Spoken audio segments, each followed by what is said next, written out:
मिल गया वो।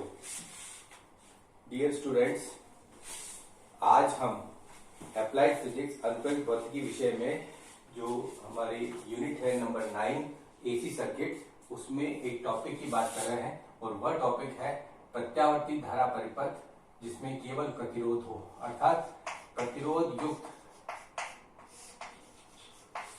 प्रत्यावर्ती धारा परिपथ, AC circuit containing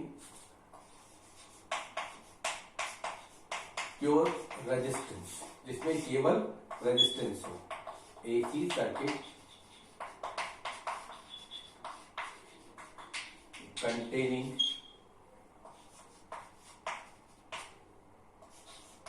pure resistance, ऐसा सर्किट अपन ने जिसमें केवल क्या हो, प्रतिरोध हो। ठीक है, सर्किट यहां पर मैं ड्रॉ कर देता हूं। ये प्रतिरोध R और ये हमारा सोर्स, माना कि ये करंट सोर्स है, एसी है। I equal to I0 sine omega t इसकी इक्वेशन है। ठीक है, देखिए हम इस प्रकार के परिपथों को दो तरीके से सॉल्व कर सकते हैं। करंट की इक्वेशन हम ले रहे हैं और ईएमएफ की इक्वेशन डिराइव कर रहे हैं।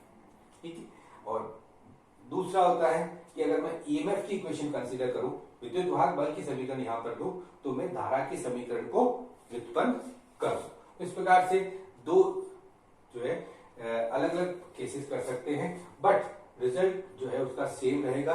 कंक्लूजन जो आएगा इस सर्किट के लिए वह सेम रहेगा, उसमें कोई चेंज नहीं होगा। यहां पर एक चीज और आप ध्यान रखेंगे, डीसी सर्किट में आपने धारा की दिशा परिपथ में बताई थी, लेकिन एसी सर्किट में इस बात का ध्यान रखेंगे कि धारा की दिशा अपने को नहीं बतानी। क्यों? क्योंकि धारा इसमें जो है वो निश्चित समय अंतराल के बाद हमेशा परिवर्तित होती रहेगी। तो इसलिए एसी सर्किट जब भी आप सॉल्व करें तो या बनाएं तो उसमें धारा की दिशा नहीं बताएं। ठीक है, अब हम बात करते हैं इस परिपथ की जिसमें शुद्ध प्रतिरोध है, केवल एक रेजिस्टेंस लगा हुआ है और ये करंट। हम ओम का नियम जानते हैं। ओम के नियम के अनुसार इसके सिरों पर विभवांतर कितना होगा, I इंटू आर। यदि स्रोत का विद्युत वाहक बल E हो तो हमारे पास ये ईएमएफ इक्वेशन हो जाएगी। उपरोक्त जो हमारा परिपथ है, ये उपरोक्त परिपथ के लिए विद्युत वाहक बल की समीकरण, उपरोक्त परिपथ के लिए विद्युत वाहक बल की समीकरण, ये हमको लिखनी होती है। तो यहां पर अपन लिख रहे हैं इस परिपथ के लिए विद्युत वाहक बल की समीकरण क्या रहेगी। इसमें अपन देखें केवल प्रतिरोध है, इसके सिरों पर विभवांतर I इंटू आर, क्योंकि I धारा है और R प्रतिरोध है। यदि स्रोत का विद्युत वाहक बल E हो तो हमारे पास हो जाएगी इक्वेशन ईएमएफ की E equal to I R. अब यहाँ पर अपन E के लिए इक्वेशन लिखना चाहे तो लिख सकते हैं R, I की वैल्यू अपने पास है I0 साइन ओमेगा टी। अब यहाँ से कह सकते हैं E इक्वल टू हो जाएगा RI0 sign omega T, RI0 sign omega T. अब इस RI0 फैक्टर की बात कर रहे हैं। ठीक है, यदि साइन ओमेगा टी मैक्सिमम अधिकतम है तो क्या होगा, E का अधिकतम मान E भी अपने अधिकतम मान पर आ जाएगा E0। वो कब होगा, E का अधिकतम मान E0 R इंटू I0, ये कब होगा E का अधिकतम मान, जबकि साइन ओमेगा टी का मान भी अधिकतम है। ठीक है, तो यहां पर अपन कह सकते हैं E0 बराबर हो जाएगा RI0 into maximum value of sine omega T, that is 1। ये हो जाएगा E0 इक्वल टू RI0। इसका मतलब ये हुआ कि विद्युत वाहक बल का अधिकतम मान E0 होगा, जो कि R इंटू I0 के बराबर होगा। R इंटू I0 को मैं यहाँ पर E0 लिख देता हूँ, ये हो जाएगा E equal to E naught sine omega t. तो इस प्रकार से ईएमएफ की इक्वेशन मेरे पास ये आ रही है। करंट की equation I equal to I0 sine omega t मैंने ली थी, मानी थी, और मैंने ईएमएफ की इक्वेशन इससे डिराइव की है और इक्वेशन ये आई है, जहां पर E0 क्या है, जहां पर E0 है I0 इंटू आर। ठीक है, तो इस प्रकार से हमने करंट की इक्वेशन कंसीडर की है और ईएमएफ की इक्वेशन निकाली है। ठीक है, अब करंट की इक्वेशन और ईएमएफ की इक्वेशन दोनों को अपन देखें। ठीक है, करंट की इक्वेशन और ईएमएफ की इक्वेशन को अपन देखें। तो यहां पर आप देखिए विद्युत वाहक बल और धारा दोनों की जो समीकरण है उनमें फेज देख सकते हैं। टी समय पर विद्युत धारा का फेज कितना है, ओमेगा टी, और ईएमएफ का फेज कितना है, ईएमएफ का फेज भी ओमेगा टी।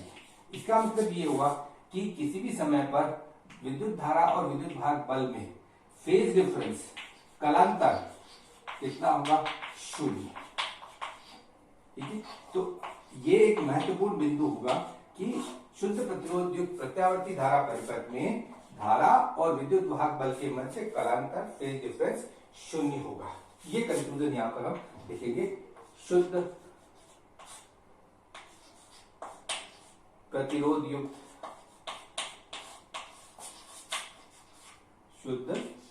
युक्त प्रत्यावर्ती धारा परिपथ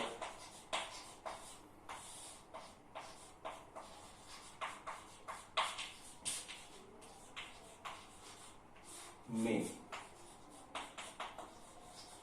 धारा व विद्युत वाहक बल के मध्य कालांतर अर्थात फेज डिफरेंस जो है वह शून्य होगा।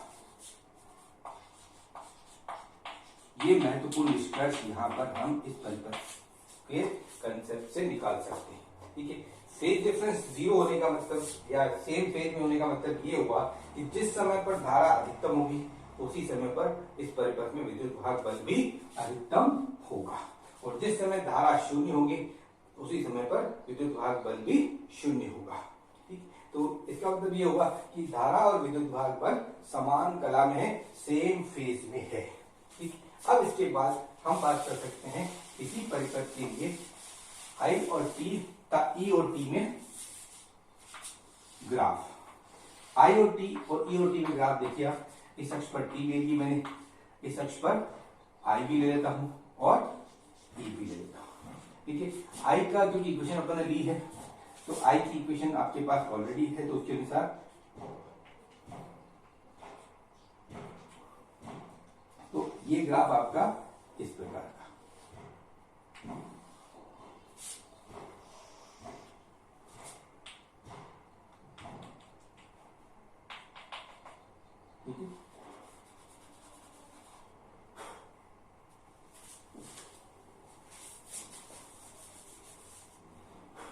ये आई और टी के मध्य ग्राफ रहेगा। ठीक है, कैसे अपन ने बात करनी आई और टी के मध्य ग्राफ की वो आप देख सकते हैं। टी इक्वल टू 0 समय पर आई की वैल्यू कितनी हो जाएगी, इस इक्वेशन को मैं इधर लिख देता हूं ताकि आसानी से आप मान निकाल सकें।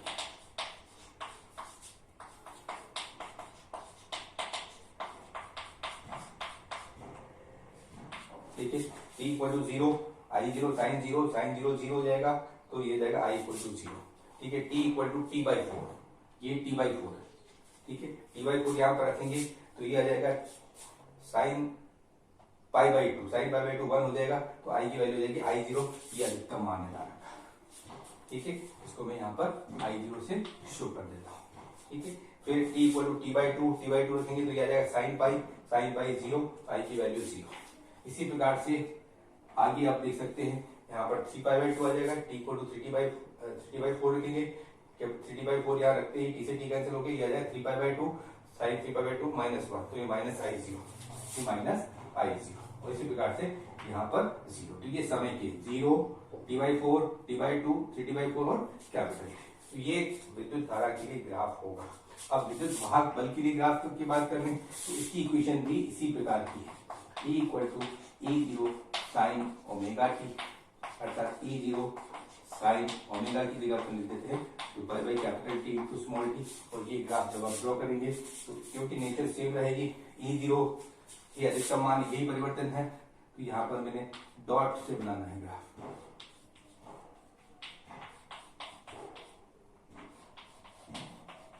ठीक है, ये ग्राफ जो है डॉट वाला जो ग्राफ है जो डॉट लाइन वाला ग्राफ है वो विद्युत भाग बल के लिए है और जो लाइन वाला ग्राफ है वो आई के लिए है।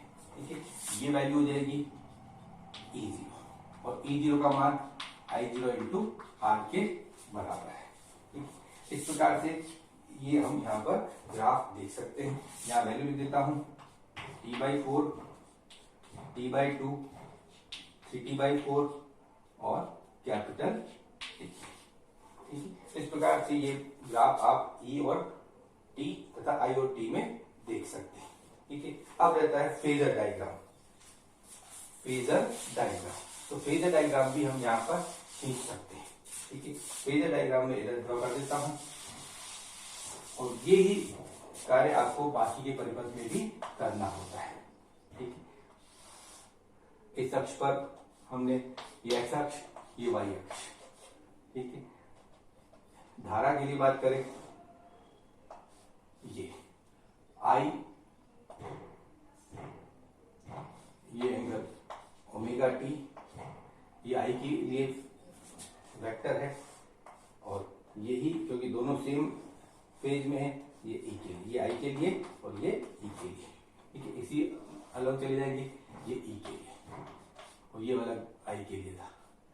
ठीक है, अब यहां से अपन इसकी इस रेडियस को कंसीडर करते हुए, इसको सेंटर लेते हुए एक सर्कल ड्रॉ कर लें।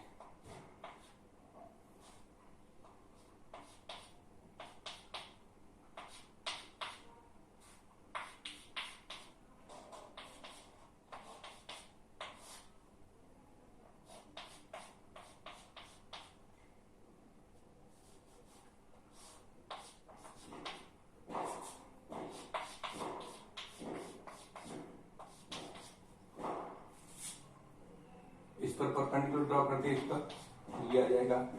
देखिए इस वैल्यू को निकालेंगे तो आ जाएगा E0 साइन ओमेगा टी, ये हो जाएगा E, ये E0 और ये I0 को ले। ठीक है, इस प्रकार से इसको लेंगे तो यह आ जाएगा ये आ जाएगा I, अर्थात I0 साइन ओमेगा टी। ये I0 साइन ओमेगा टी को रिप्रेजेंट करेगा, अर्थात I को रिप्रेजेंट करेगा। ये E0 साइन ओमेगा टी को रिप्रेजेंट करेगा, इसका मतलब E को रिप्रेजेंट करेगा। तो ये फेजर डायग्राम हो जाएगा I और E सेम फेज में। इस प्रकार से अपन फेजर डायग्राम यहाँ पर शो कर सकते हैं। इस प्रकार से आज हमने शुद्ध प्रतिरोध युक्त प्रत्यावर्ती धारा परिपथ की बात की है। थैंक यू, धन्यवाद।